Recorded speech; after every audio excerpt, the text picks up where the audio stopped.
excluded, cut from information. Difficult discussion about it. A stretch, because not everybody. Look, you don't use it.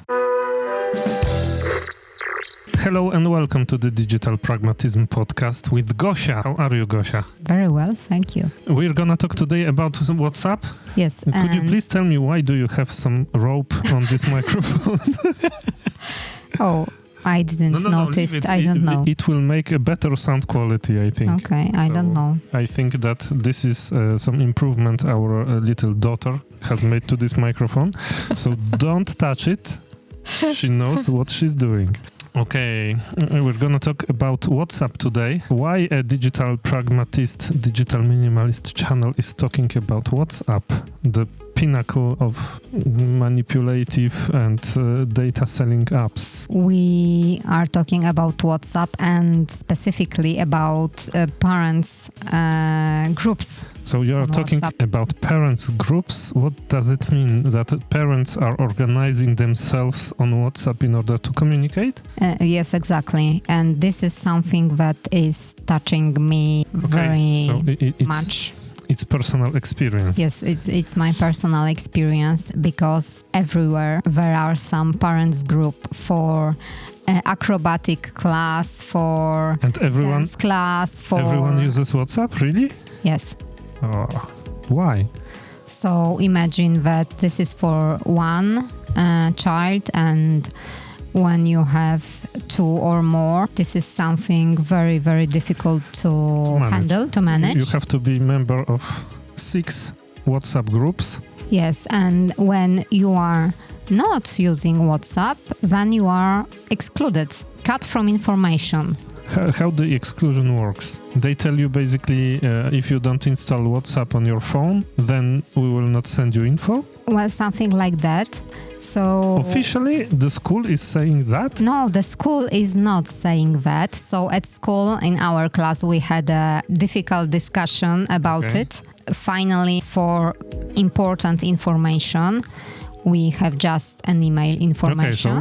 So the school is not willing to exclude people who are not using WhatsApp. That is okay? That is okay. And for those who would like to chat about something else or something else, there will be a WhatsApp group.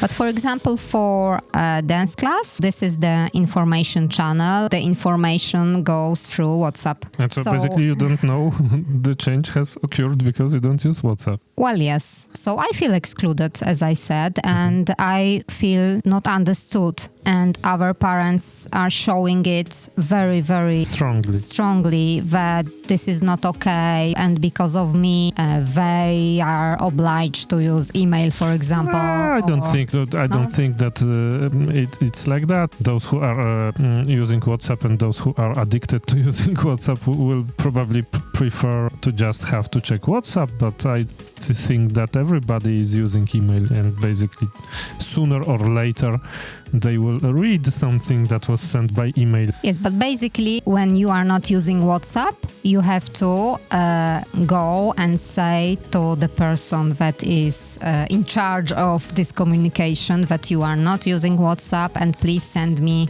an email information, and you are the only one in this group that is asking for something like that. So it's not comfortable. Okay.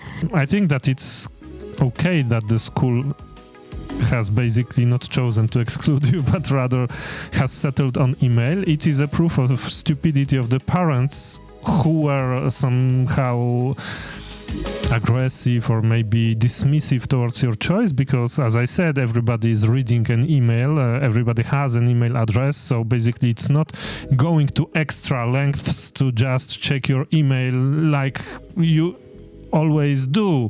It's not that you have forced somebody to install an application that they are not using, or to do something that requires additional energy expenditure.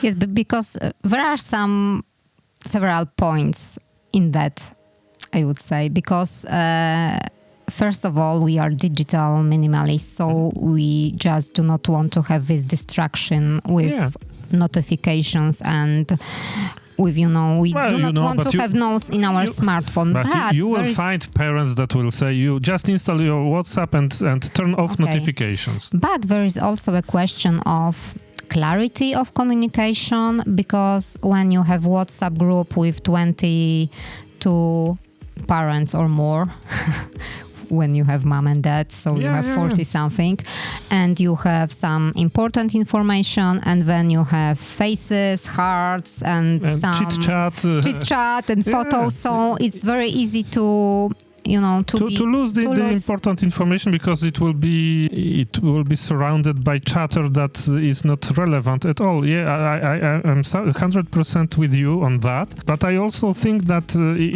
it should go beyond this statement. An official business like dance classes for our daughter, or even more a school, should not rely on some kind of a private app that is not standard in our times. And saying that everybody has Facebook, everybody has WhatsApp is a stretch, because not everybody, you don't use it. Whereas having an email address, everybody has it. Having the ability to receive SMS or text messages, everybody has it. It's universal. I don't know anybody that could tell me I don't have a mobile number. Everybody has it. Whereas you don't have WhatsApp, I don't have WhatsApp. I know some people that don't have WhatsApp.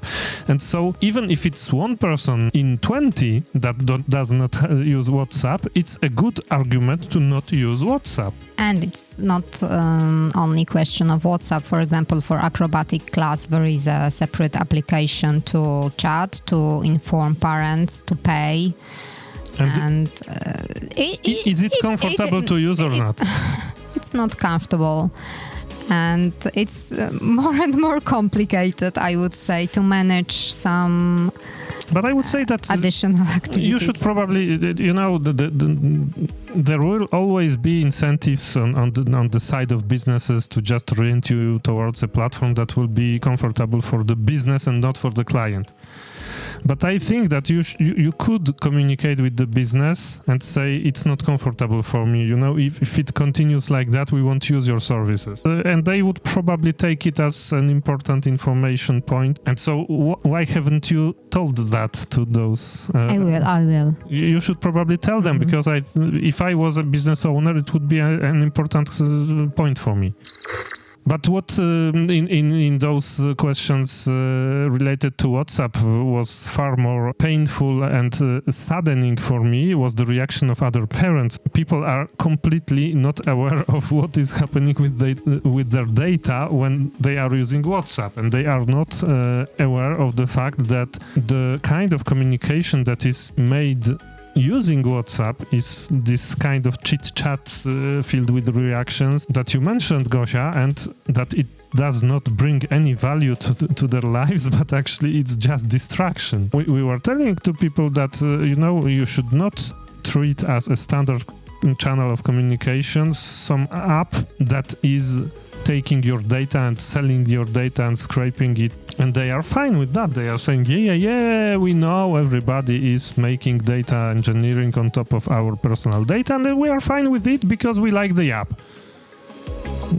Was it also for you such a painful realization that other parents are addicted to some kind of comfort that is not bringing them any value? No, I felt just attacked and not understood, although you presented really clearly a lot of arguments. But what was a sign of attack for you? The fact that they did not want to accept your point of view, or no, just for example that maybe we use pigeons. Okay, so it was the jokes that you found disrespectful. Yes.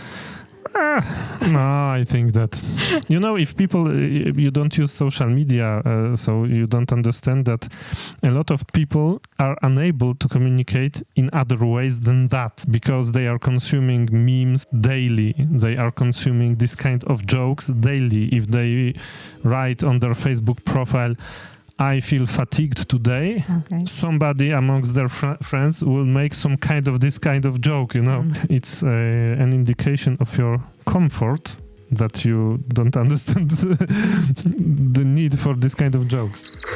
I would add that there was a lack of understanding. I would say. And a true discussion on the topic. I would say. Yeah. People just wanted to force you to install WhatsApp, basically, because it would solve their problem. But there was no discussion with arguments, just... But you know what I don't understand? Which kind of problem they wanted to solve? Because if they use already WhatsApp, why they are forcing other people to install it? Because, as I understood, they like this kind of communication because it's very fast and they don't need to read your long emails, your long arguments. It's just a short information in WhatsApp and they just click yes, no, and they are not obliged, I would say, to write something more. But most of the people don't reply to those emails. Have you seen it? So I would say, I think that for this kind of fast communication, an SMS or a text would be as good as a WhatsApp message. But you cannot communicate everything through this kind of short messages. There is a saying that goes like this: the platform is the message. And so if you choose a platform that is well suited for short communication, what you will get with this platform, it will be just short communication. And so if the parents group would settle on WhatsApp, they would basically receive only bring 100 zlotys to the next meeting, and it would be only that as messages.